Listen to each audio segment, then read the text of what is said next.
What's going on, everybody? giofvcks, Psych Perspectives here, and I'm in the kitchen. I'm about to actually wash some dishes.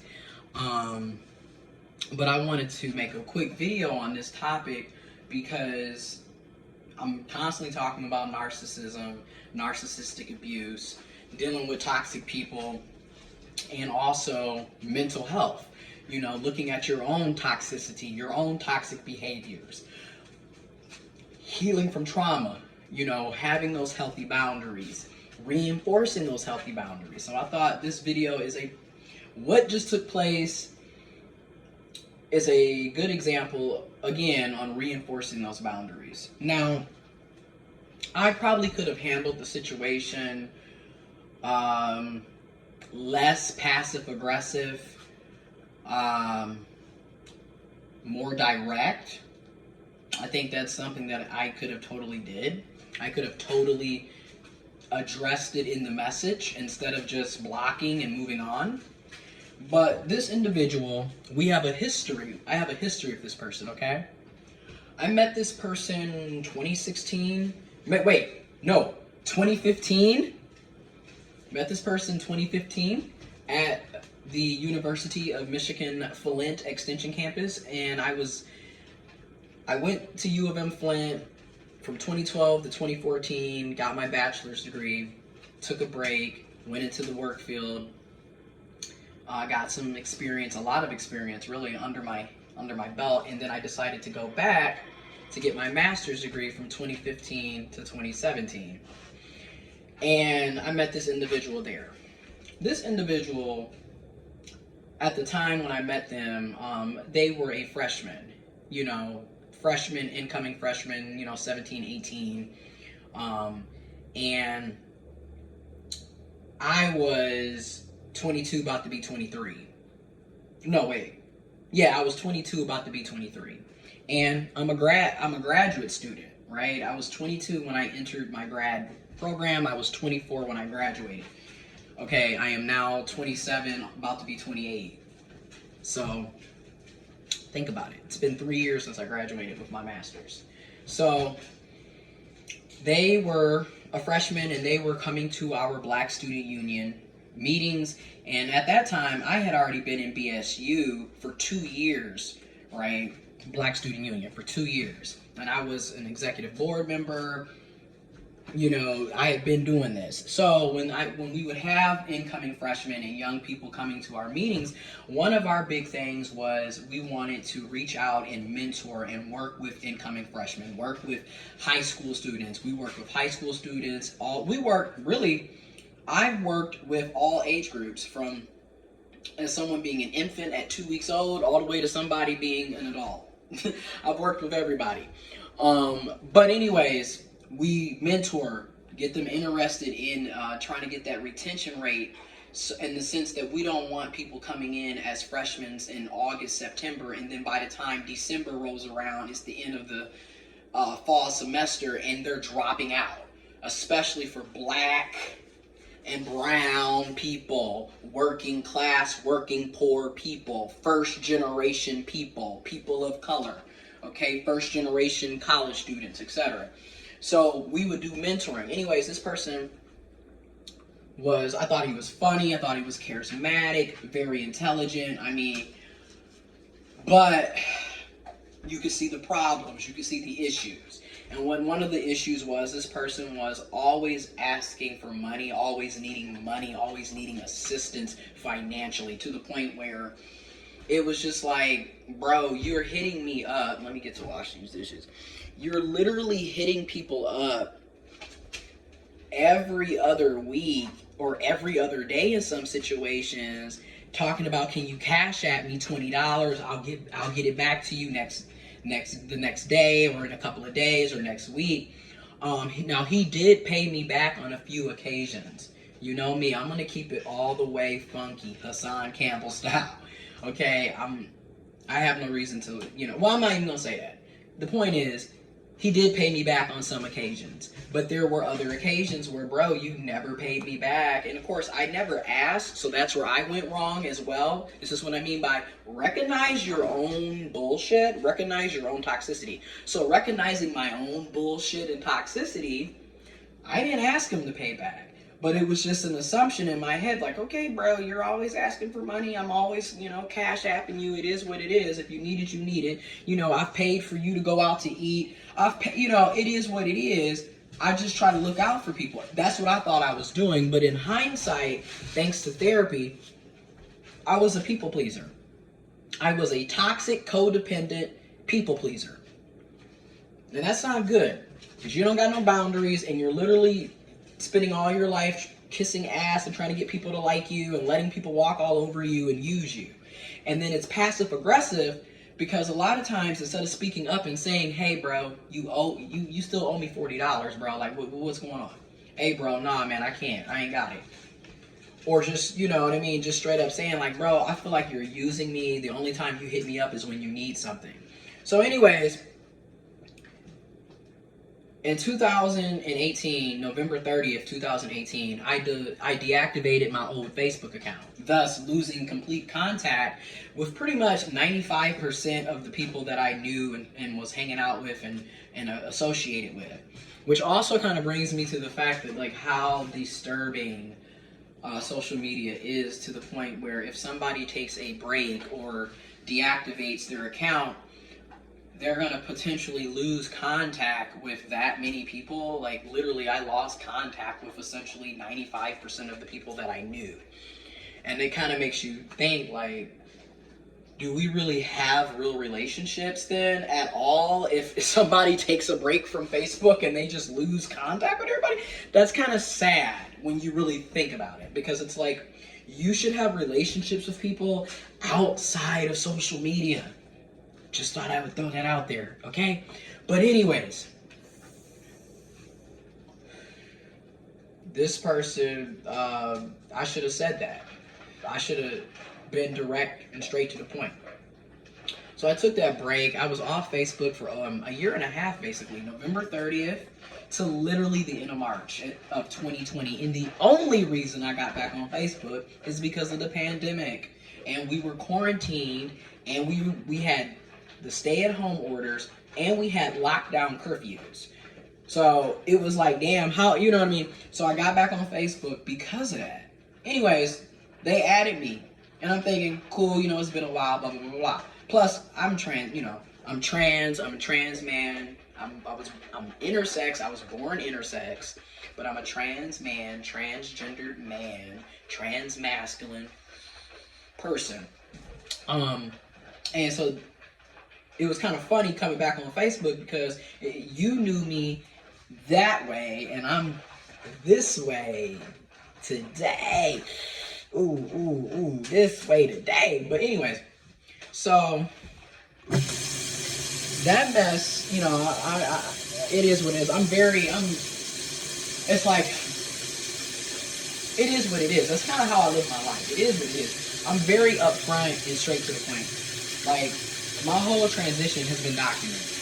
I'm not hiding shit. That's just it. I'm done. Because I spent my life lying to myself and others for, 26 years? And then I finally came out the closet and realized, like, bitch, live your life. Okay, and that's what I'm doing. But to get to the gist of this, I was gone. And today I got a message. Hey, I need $20. I can pay it back to you. The same type of shit that I dealt with before with this person came right back into 2020. And I'm gonna be honest, I was triggered from the fucking rip. I was triggered. The minute I saw that, I was like, I'm not even dealing with this shit. Because like I've been saying for a while, Gray Rock is your friend when dealing with toxic people. And I was triggered. And I just instantly, the minute I got the Facebook Messenger thing, I instantly was like, block, not even gonna deal with you. I'm not going here with you, I'm not doing it. But he has, and that's another thing. Why do you have 2 Facebook accounts?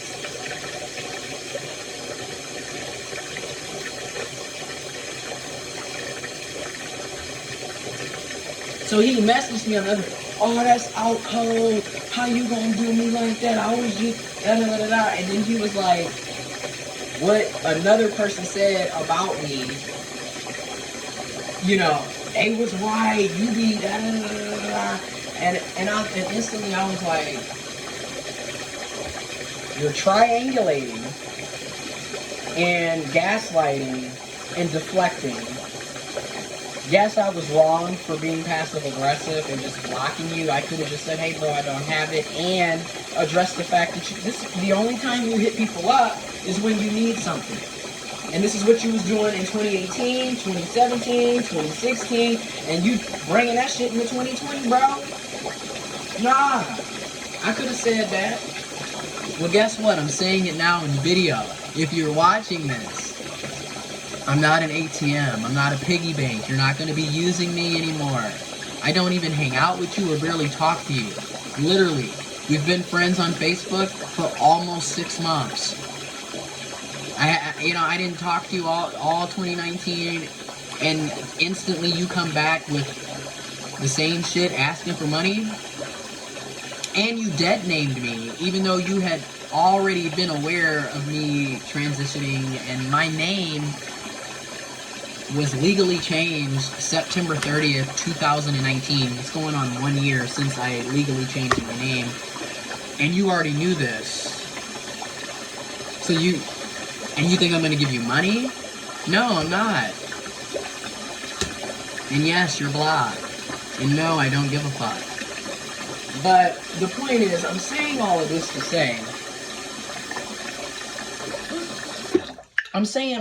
say, when you start putting up healthy boundaries and enforcing boundaries, toxic people, users, manipulators, energy vampires, narcissistic motherfuckers, they're gonna be upset, because you having boundaries literally means they can't use, manipulate, lie, take advantage of, gaslight, triangulate, play mind games. They can't bullshit you anymore. And when they can't do that, it's a problem. Because now they can't abuse you. That's the whole point of having healthy boundaries. And this is why it is so important that we work on establishing healthy boundaries, implementing them into our daily lives, and reinforcing them when the need is there. And also making sure that we are respecting other people's boundaries as well, and having those conversations and communicating, these are my boundaries, this is how I expect to be treated and respected. You know, if you can't do this, then because you don't get to be in my life. It's just really that simple. It's that simple, but it's easier said than done, that type situation. Because like I said, I am still making mistakes. I still have a long way to go. I am still constantly learning. Okay?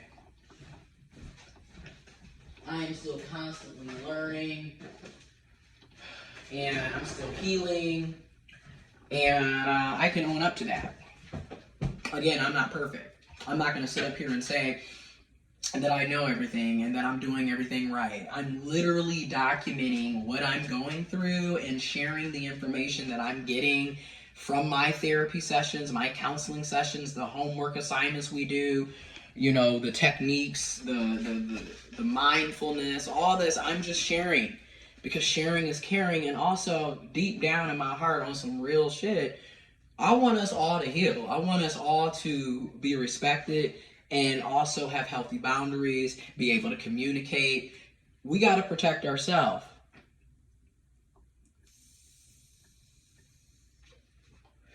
We got to protect ourselves, and we also need to try to protect each other, you know, within reason.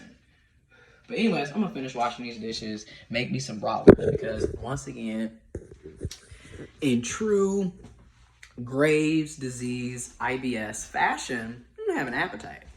And then when I'm at work, I'm not smoking. I don't smoke when I'm at work, even though I work from home, because I'm a good slave. And let's just be real, I'm a good slave. And I'm trained. You're right. To me, when you go to college, a part of it is preparing you to be pretty much a good studious worker in the capitalist society. A part of it is, and that's my honest opinion. But anyways, because of that, I didn't eat, and it's literally what? Let me see. It's 11:05, and I haven't ate at all. 11:05 p.m. at night, and I haven't ate. So, and I've been up since 8 something. So, anyways, I'm about to just go on and get me something to eat, like clean up these, clean up the kitchen, get it cleaned, and get the dishes together, make me some bratwurst, edit a couple of videos, and I'm out. But anyways, I just wanted to talk about that real quick because that's a real situation that I went through, and that happened today. Like, if I just like I just want to document this shit because people always are, when you go to some of these therapy sessions and people go to these therapy sessions and they're teaching you techniques and you're doing the homework, you're doing the assignments, you're practicing, you're doing what you have to do. Okay, they can talk about all these techniques, but once you have to look at how do these coping techniques work in real life situations. So that's why I wanted to show this, okay? And mind you, I didn't handle it the best way I could have. I didn't. Like, I do agree it was passive aggressive for me to block him. But I did it. I blocked him because I'm done. I'm done. But I also can admit, I could have just been like, hey, bro, you're a user. And this is how it's always been. You're always doing this shit. And I'm sick of it. And no, I can't help you. I could have. Or I could have been like, hey, I can help you this time, but I expect to be paid back within the next 48 hours, and I will not be a continued piggy bank. Let that be known. I could have did that too, but that's just it. I gotta work on getting more confident with saying how I feel and acknowledging my emotions and being direct with my communications and feelings and just letting it be known instead of sitting up, letting shit slide and, or just blocking folks, shit like that. So I just wanted to throw that out there. But anyways, let me know what y'all think. I will have links again to setting up healthy coping mechanisms. I'm also going to put information below on how you can get in touch with Black mental health therapists. And I want to really work on getting just a wealth of links, information, resources where people can go to people of color, Black people, people of color, women, LGBTQ+, people who have sliding scales and are able to work with people's incomes so everyone can have access to mental health counseling, therapy, and other resources because we need it greatly in our communities. Anyways, y'all stay safe out there. Be careful, wear a mask, stay 6 feet apart, spread love and positivity, and be mindful and have healthy boundaries. Stop letting people take advantage of you. Demand respect because you deserve it.